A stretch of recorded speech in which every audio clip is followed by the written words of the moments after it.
Sí. Señor, unidos en este grupo con Rafael como nuestro guía espiritual, deseamos pedirte que nos ayudes en este caminar, aprendiendo de ti, contando contigo y tu misericordia.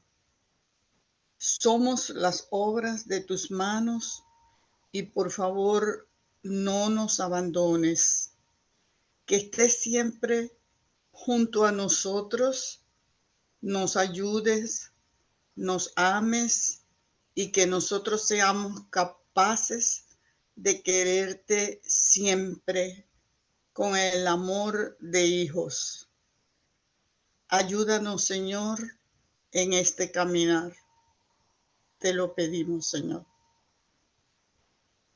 Este domingo es el 21 domingo del tiempo ordinario y es el Evangelio de Mateo, capítulo 16, del 13 al 20.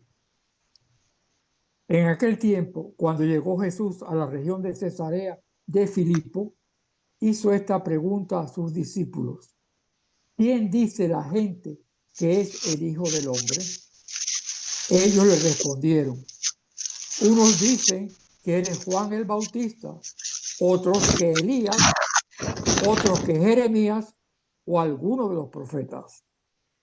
Luego les preguntó: ¿y ustedes quién dicen que soy yo? Simón Pedro tomó la palabra y le dijo: tú eres el Mesías, el Hijo de Dios vivo. Jesús le dijo entonces: dichoso tú, Simón, hijo de Juan, porque esto no te lo ha revelado ningún hombre, sino mi Padre que está en los cielos. Y yo te digo a ti que tú eres Pedro, y sobre esta piedra edificaré mi iglesia. Los poderes del infierno no prevalecerán sobre ella. Yo te daré las llaves del reino de los cielos. Todo lo que ates en la tierra quedará atado en el cielo, y todo lo que desates en la tierra quedará desatado en el cielo. Y les ordenó a sus discípulos que no dijeran a nadie que él era el Mesías. Esto es palabra del Señor. Esta perícopa, o sea, este extracto del Evangelio, es precisamente la fundación de la iglesia, cuando Jesucristo ya nombra uno que va a estar al frente, va a ser el primado, el primero. Y entonces él empieza a hablar con ellos en Cesarea de Filipo. Cesarea de Filipo está como a 30 kilómetros al oeste del lago de Galilea, sobre el monte Hermón. Entonces, esa se llama Cesarea de Filipo porque Filipo era hijo de Herodes I y él construyó esa ciudad porque había otra Cesarea, y entonces para distinguirla se llama Cesarea de Filipo. En ese caso, él pregunta aquí: ¿quién dice la gente que es el Hijo del Hombre? No es que a Jesucristo le gustara el chisme, pero es que lo que quiere saber es precisamente qué está pensando la gente acerca de él. Y entonces es importante cuando ellos empiezan a decir: pues mira, unos dicen que es Juan el Bautista, otros que Elías, y otros que Jeremías, y otros algunos de los profetas. O sea, que lo elevan grandemente. O sea, lo ponen a la altura de Juan el Bautista, de Elías, de Jeremías. O sea que vamos a ver por qué hablan ellos de Elías. Si yo busco en el profeta Malaquías, Malaquías es de los profetas menores del Antiguo Testamento, es el último profeta de los profetas menores, antes de empezar el nuevo evangelio. Y entonces dice aquí, que al final precisamente de Malaquías, al final de su libro, que es muy corto, porque los profetas menores son muy cortos en su escritura. Dice aquí: he aquí, estoy en Malaquías, capítulo 3, el final, verso 24. 23. He aquí que yo os envío al profeta Elías antes que llegue el día de Yahvé grande y terrible. era volver al corazón de los padres a los hijos y el corazón de los hijos a los padres, no sea que venga yo a herir la tierra de anatema. O sea, ellos pensaban por el Antiguo Testamento, los judíos, que Elías iba a venir de nuevo antes de que viniera el Mesías. ¿Por qué pensaban ellos que Elías? Y está la profesión ahí precisamente, está la profecía de Malaquías. Porque Elías no murió, sino que Elías, si yo pongo el segundo libro de los Reyes, capítulo 2, del 11 al 13, recuerden que el libro del primero de los Reyes, el primer personaje, el principal personaje es Elías. El segundo libro de los Reyes es justamente Eliseo, que es el discípulo de Elías. Y entonces aquí viene cuando el segundo libro de los Reyes, cuando ya va a comenzar el ciclo de Eliseo, viene cuando Elías subió al cielo precisamente en un carro de fuego. Yo busco el capítulo, segundo libro de los Reyes, en el capítulo 2, dice aquí, iban Elías y Eliseo iban caminando y le dijo, iban caminando mientras hablaban, esos son Elías y Eliseo. Cuando un carro de fuego con caballo de fuego se interpuso entre ellos y Elías subió al cielo en el torbellino. Eliseo le veía y clamaba, Padre mío, carro y caballo de Israel, auriga suyo, y no le vio más. Asió sus vestidos y los desgarró en dos. Tomó el manto que le había caído a Elías, el manto de Eliseo tomó el manto de Elías y se lo puso, era como lo que lo graduaba como sucesor de Elías. Por eso ellos pensaban que Elías tenía que venir antes de que viniera el Mesías. Ellos no creían que Jesucristo era el Mesías. Ellos creían que era precisamente uno que iba a venir antes del Mesías. Y entonces por eso dicen que creían que era Elías. Otros dicen que Juan Bautista. Es interesante porque Juan Bautista ya había muerto, había sido decapitado por Herodes. O sea, en aquella sesión en que precisamente le cortan la cabeza porque la Herodías le había pedido la cabeza de Juan el Bautista. Entonces es interesante ver cómo la iglesia celebra precisamente dos fiestas, solamente hay dos personas que la iglesia celebra, el nacimiento y la muerte. Esas dos personas son San Juan Bautista y la Virgen María. De los demás santos, solamente la iglesia celebra la muerte, que es el paso a la casa del Padre. Pero en Juan Bautista, justamente el 29 de este mes, en esta semana que viene ahora, vamos a celebrar el martirio de Juan Bautista, el 29 de agosto. El nacimiento de Juan Bautista fue el 24 de junio. Por eso es dos fiestas, nacimiento el 24 de junio y martirio de Juan Bautista el 29 de agosto. La Virgen María, el nacimiento de la Virgen María, es precisamente el 8 de septiembre, cuando celebra la iglesia el nacimiento de la Virgen María. Y después, la Asunción es la subida al cielo de la Virgen María.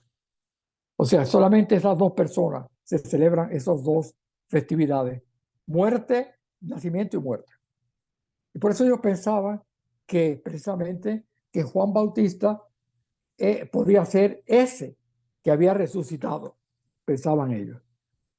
Cuando Jesucristo, ellos le preguntan a Jesucristo, y no es verdad que Juan Bautista iba a venir, porque según la Sagrada Escritura, ellos eran judíos, por lo tanto, ellos creían que Juan Bautista iba a venir.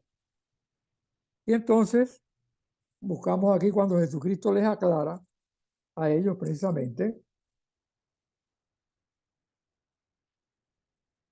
Vamos a buscar aquí donde Jesucristo les aclara a ellos.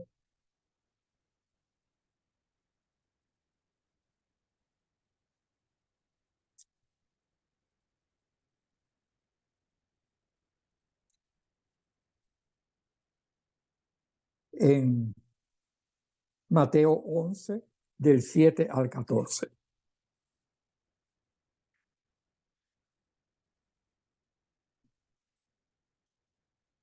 Vamos a empezar. En verdad os digo que no ha surgido, estoy en el versículo 11 del capítulo 11 de Mateo.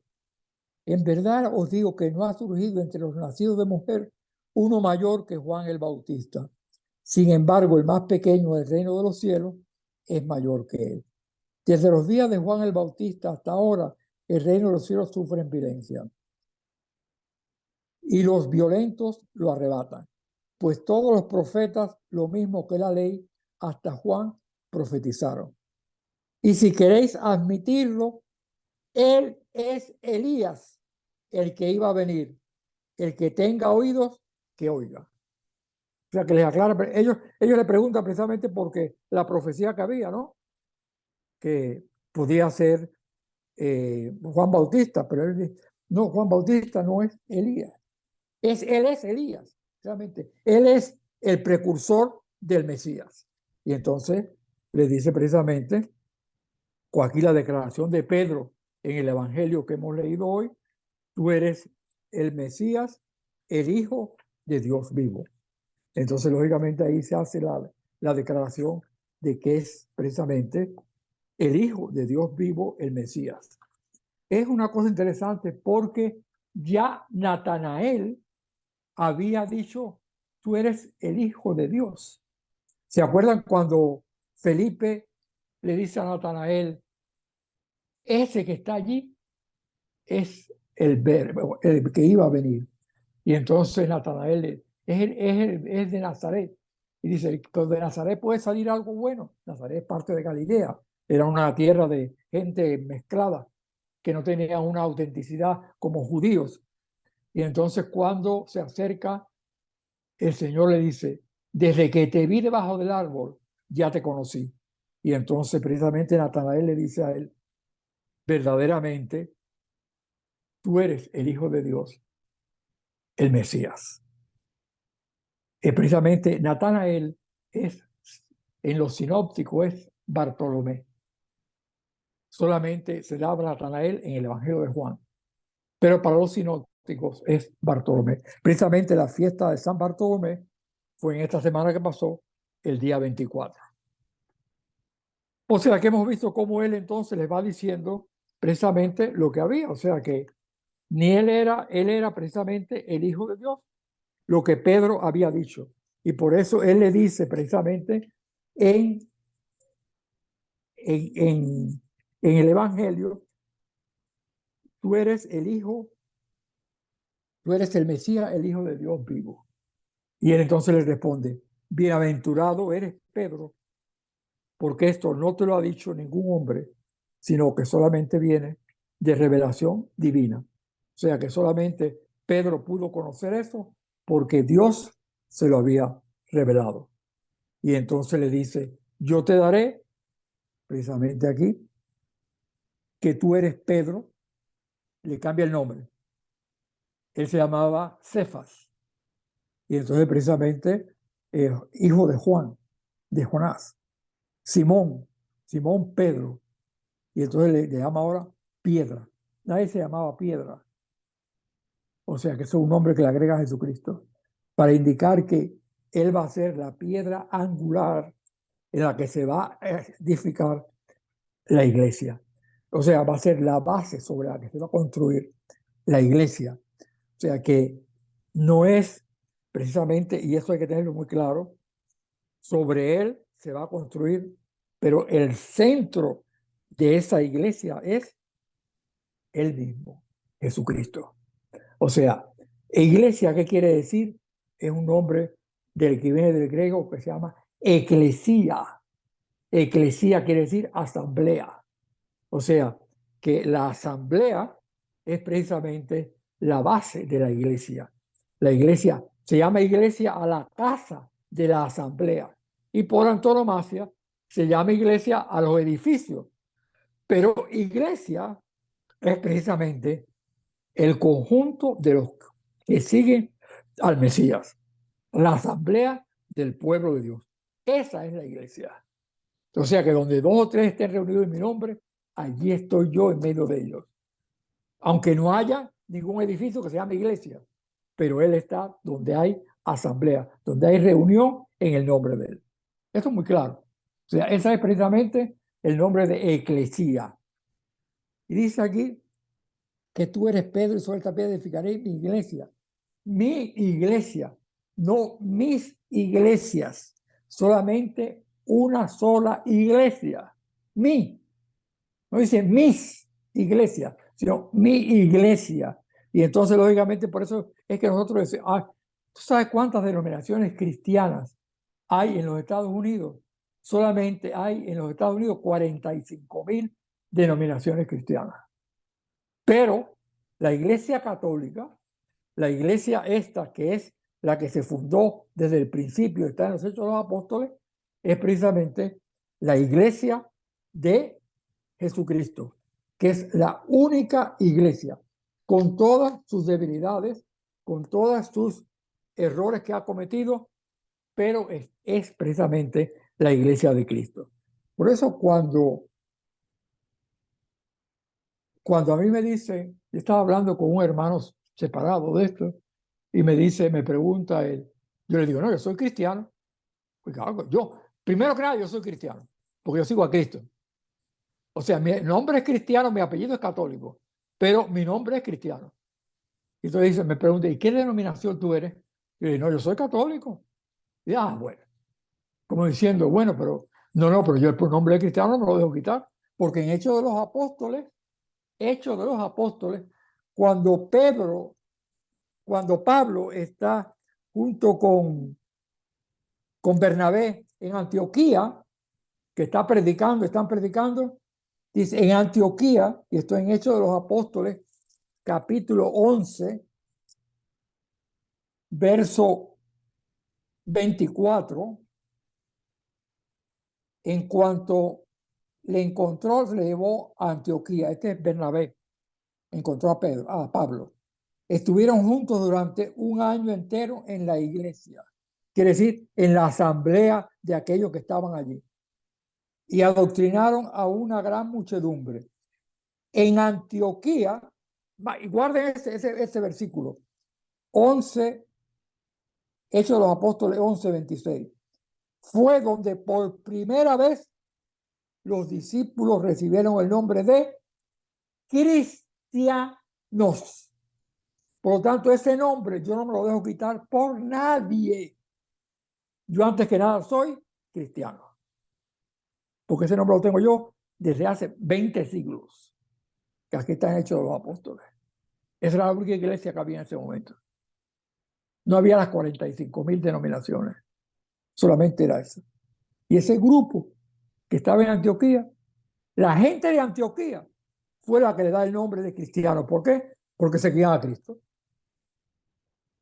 sea, que eso es muy claro. Que quede entre nosotros, eso es muy claro. Yo soy antes que nada cristiano.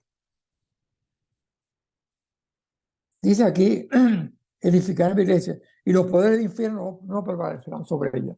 Quiere decir que nadie la podrá destruir hasta el final de los tiempos. Va a permanecer eternamente. Si nosotros nos podemos mirar todos los imperios que han pasado por el mundo, ¿qué ha quedado de ellos? Los griegos, con Alejandro Magno, llegaron hasta la India. Los romanos dominaron todo el mar Mediterráneo. ¿Qué quedó de Grecia? Un país pequeño en Europa. ¿Qué quedó de los romanos, los italianos? La nación italiana, pequeña, una nación de Europa. ¿Qué pasó con España, que tenía un imperio que cogía América y hasta las Filipinas? O sea, cuando el rey Felipe II no se ponía el sol de un extremo al otro, porque cuando era noche en América estaba amaneciendo el sol en las Filipinas porque estaba en el Pacífico, en el otro lado. ¿Qué quedó de ese imperio? España, una nación europea. ¿Qué pasó con Portugal? El imperio portugués tenía Brasil, que es el país más grande de América del Sur, y además otras colonias en África. una nación más pequeña todavía que España, de Europa. ¿Qué pasó con los aztecas, con los incas? Esas civilizaciones avanzadísimas. Ruinas solamente. ¿Qué ha pasado con la iglesia? Ahí está en pie. Los poderes del infierno no prevalecerán contra ella. Ella permanecerá hasta la parucía, cuando venga la segunda venida del Señor. Recuerde que estamos en los últimos tiempos ya, y entonces, lógicamente, estamos precisamente caminando hacia cuando Jesucristo venga por segunda vez, ya triunfante como Rey universal. Así que no prevalecerán los poderes del infierno, no prevalecerán contra ella. Y dice, yo te daré las llaves del reino de los cielos. Ya las llaves del reino quiere decir, tú eres el mayordomo. Es como la primera lectura de este domingo, que es del profeta Isaías, capítulo 22, 19 al 23. Esto dice el Señor a Sebna, mayordomo del palacio del rey David. Te echaré de tu puesto y te destituiré de tu cargo. Aquel mismo día llamaré a mi siervo Eleazim, el hijo de Elcías. Le vestiré tu túnica, le ceñiré tu banda y le traspasaré tu poder. Será un padre para los habitantes de Jerusalén y para la casa de Judá. Pondré las llaves del palacio de David sobre su hombro. Lo que él abra, nadie lo cerrará. Lo que él cierre, nadie lo abrirá. El dar las llaves es dar poder a la persona. Y entonces cuando Jesucristo dice, te daré las llaves del reino de los cielos, ya no es un palacio, es el reino de los cielos. Y entonces quiere decir que Pedro puede en este momento declarar qué doctrina es válida y qué doctrina no es válida, y puede regir sobre la asamblea de la nueva iglesia, que es la iglesia de Cristo. Mi iglesia, la iglesia de Jesucristo. Jesucristo no vino a derogar la antigua ley, lo que vino fue a perfeccionarla. Por lo tanto, es una continuidad. El Antiguo Testamento continúa con el Nuevo, porque el Antiguo Testamento habla precisamente de la venida del Mesías. Y en Jesucristo se realiza la venida del Mesías como jefe de la iglesia, que es precisamente en la que estamos nosotros ahora. Por eso, esta es la cosa muy importante, o sea, es el poder de Pedro, el poder que Pedro tiene para atar y desatar.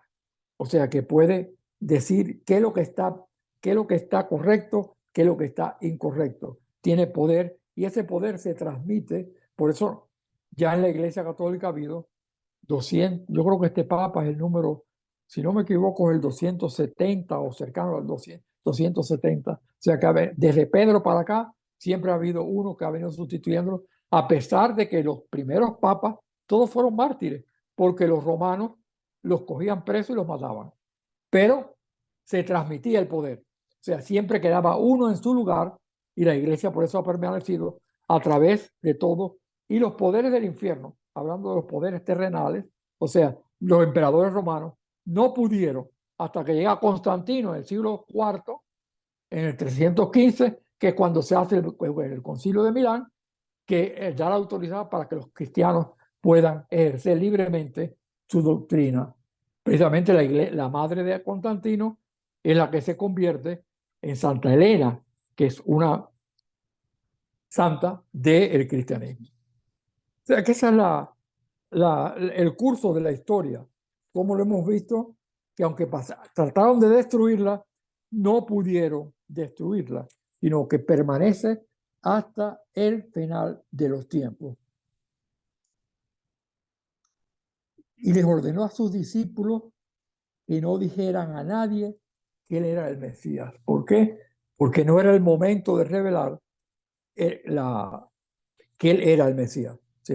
Lo que llama el secreto mesiánico, hasta que se revelara que él había resucitado como rey de cielo y tierra. Así que por eso dice ahí, precisamente por eso, no dijeran a nadie, el secreto mesiánico se llama eso. No hablen de esto, solamente simplemente téngalo en cuenta. Por supuesto que ellos fallaron, como fallamos nosotros. Pedro que había tenido, que le había hecho bienaventurado, feliz eres tú, Pedro, por esta revelación que has tenido del Padre. Sin embargo, en el jardín del palacio de Caifás, lo negó 3 veces. Yo no sé quién es ese hombre, yo no lo conozco. Pero Jesucristo, en su gran poder, cuando ha resucitado, en esa escena de Juan, al final del Evangelio de Juan, cuando Jesucristo aparece a la orilla del lago de Galilea, y ellos vienen corriendo, Jesucristo había preparado la cena. Se olvidó de todo. Y dice, Pedro, ¿me amas? Ya no le dijo, ¿por qué me negaste? ¿Por qué hiciste eso? Sino le dice, Pedro, ¿me amas? Y le preguntó 3 veces. Y Pedro le contesta, sí, Señor. Y entonces él precisamente le dice, apacienta mis ovejas. Todo quedó solucionado porque Pedro en su arrepentimiento. Observe una cosa, que el símbolo más poderoso del amor de Dios es la cruz de Cristo. Porque ahí Él entregó su sangre y su vida por nuestros pecados. Y precisamente por eso nosotros podemos sentirnos liberados del pecado. ¿Qué es lo que es el pecado? El pecado es la muerte espiritual. Yo no puedo entender el pecado si no entiendo lo que es la gracia, para saber exactamente lo que he perdido cuando cometo un pecado mortal. ¿Qué es lo que es la gracia? Vamos a buscar la segunda carta de Pedro. Porque hay gente que habla de la gracia, gracia, y no saben lo que es la gracia. Si tú le preguntas una definición, bueno, aquí está, en la segunda epístola de Pedro, capítulo 1,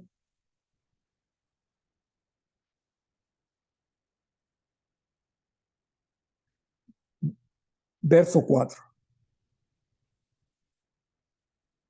Por medio de las cuales nos han sido concedidas las preciosas y sublimes promesas, para que por ellas os hicieran partícipes de la naturaleza divina,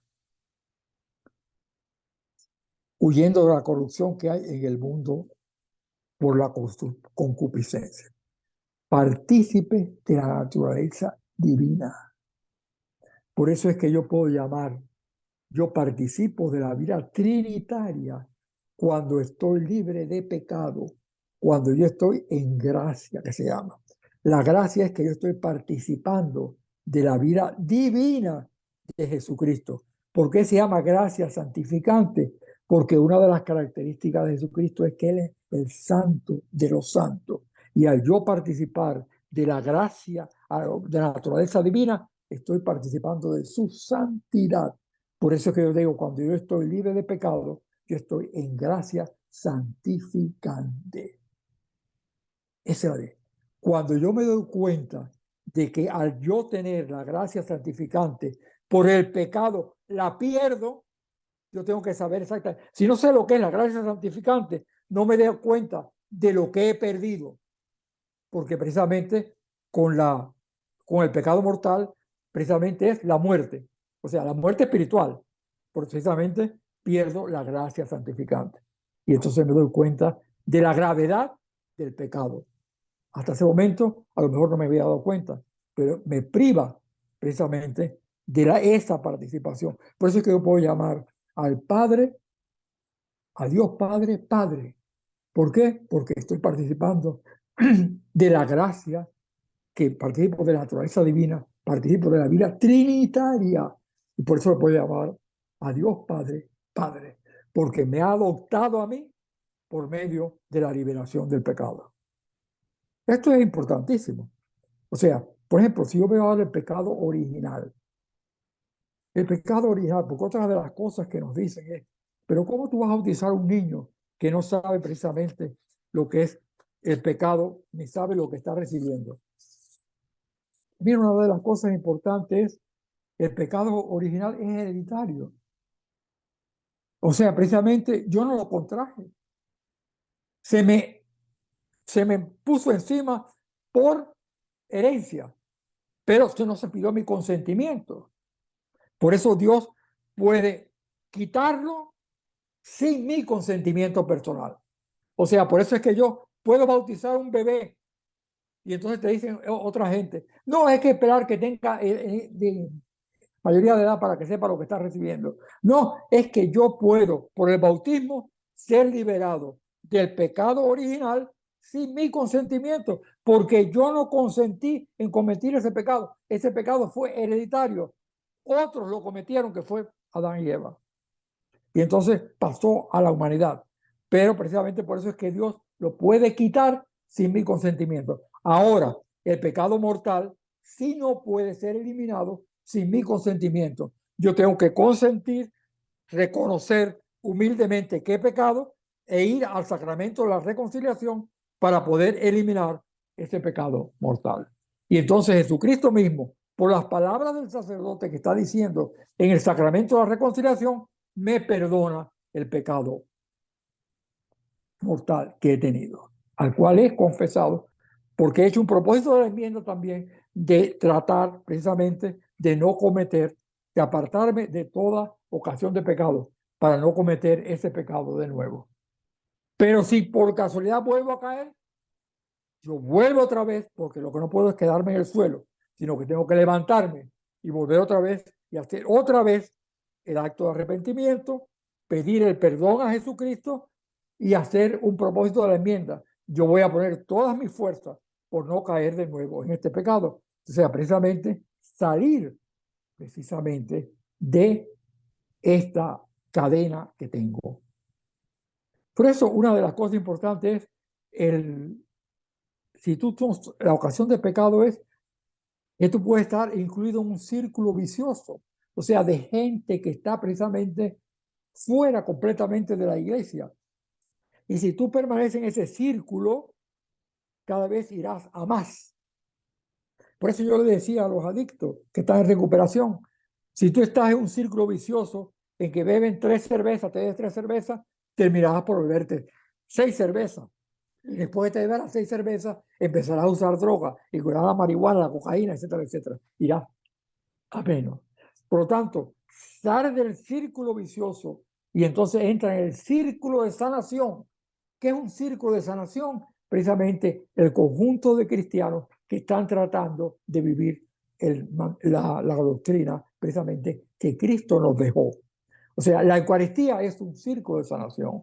Un grupo de oración es un círculo de sanación. Una clase de Biblia es un círculo de sanación. ¿Por qué? Porque yo voy a crecer, no a decrecer, sino a crecer cada vez más en lo que es la vida divina. Por eso es que nosotros podemos bautizar al bebé sin preguntarle al niño, ¿tú quieres ser bautizado? No, porque precisamente Dios, para perdonar ese pecado, solamente exige el bautismo.